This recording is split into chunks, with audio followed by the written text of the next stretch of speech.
আজ আমি আপনাদের ছানার কোপ্তা কারি বানিয়ে দেখাবো। ছানার কোপ্তা কারি বানানোর জন্য আমি এখানে 2 প্যাকেট এরকম ফুল ক্রিম দেওয়া দুধ নিয়ে ছানা কাটিয়ে নিয়েছি। আর এখানে নিয়েছি টক দই আর কাজু আর চালমগজ। এটা একটা পেস্ট বানাবো। এটা একটা মিক্সির জারে দিয়ে পেস্ট বানিয়ে নেব। টক দইটা আমি ফেটিয়ে রেখেছিলাম এর মধ্যে দিয়ে। আর এখানে নিয়েছি ঘি, এখানে নিয়েছি ময়দা, আদা বাটা, কাঁচা লঙ্কা বাটা আর একটা বড় টমেটো পেস্ট বানিয়ে নিয়েছি। আর এখানে ফোড়নের জন্য নিয়েছি তেজপাতা, শুকনো লঙ্কা আর গোটা গরম মশলা। সবার প্রথমে এই ছানাটার মধ্যে একটু আদা বাটা, একটু কাঁচা লঙ্কা বাটা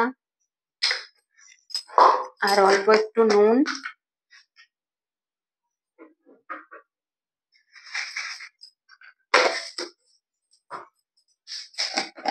অল্প একটু চিনি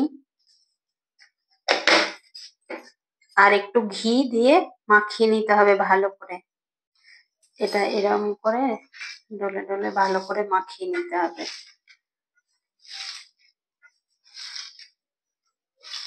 ছানাটা মাখানো হয়ে গেছে। এবার এর মধ্যে বাইন্ডিং এর জন্য দিতে হবে ময়দা। আমি অল্প অল্প করে মিশিয়ে মিশিয়ে নেব।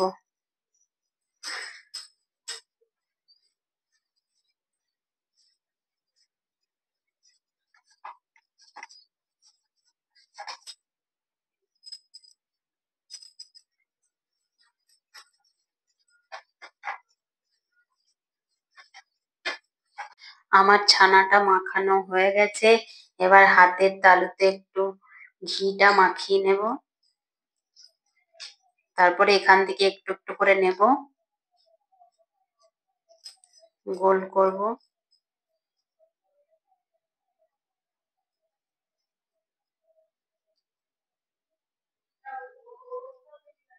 একটু চ্যাপ্টা চ্যাপ্টা করবো। এরকম করে সবগুলোই আমি তৈরি করে নেব।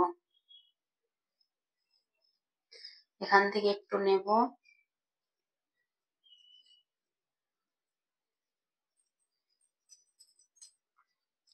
এরকম করে করে প্রত্যেকটা তৈরি করে নেব আমি।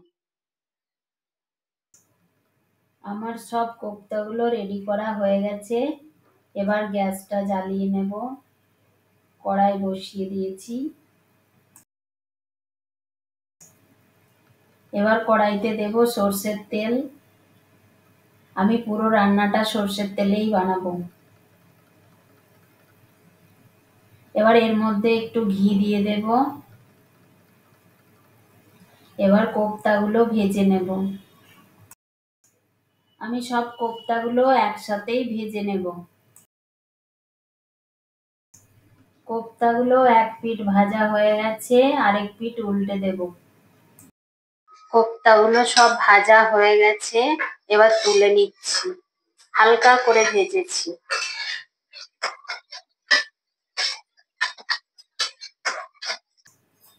সব কোপ্তাগুলো আমার ভাজা হয়ে গেছে।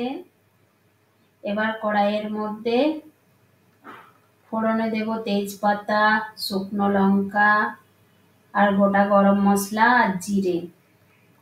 সম্পূর্ণ নিরামিষ রান্না। ফোড়নটা ভাজা হয়ে গেছে, এবার দিয়ে দেব আদা বাটা। আদাটা ভাজা হয়ে গেছে, এবার দিয়ে দেব টমেটো পেস্টটা।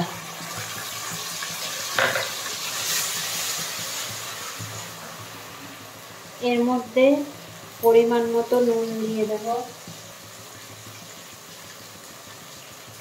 আর দেব কাঁচা লঙ্কা বাটা। খুব ঝাল আছে তাই 1 চামচের মতো দিলাম। টমেটোটা ভাজা ভাজা হয়ে এসছে, এবার আমি দিয়ে দেব এর মধ্যে হলুদ গুঁড়ো। এবার দেব জিরের গুঁড়ো।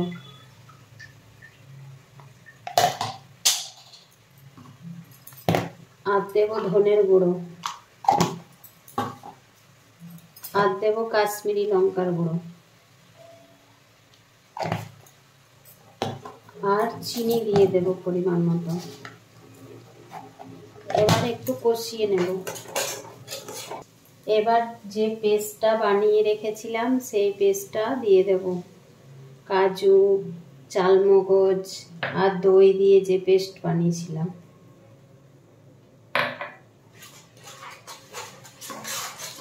এবার ওর মধ্যে বাটি ধোয়ার জলটা দিয়ে দেব। এবার গ্রেভিটা ফুটে এসছে, এবার ভেজে রাখা ছানার কোপ্তাগুলো দিয়ে দেব।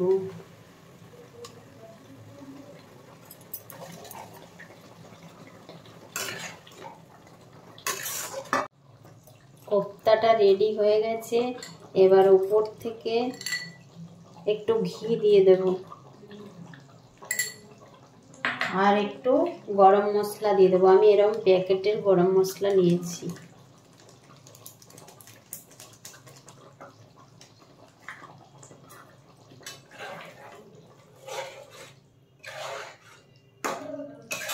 আমার রেডি হয়ে গেছে, আমি এবার নামিয়ে নেব।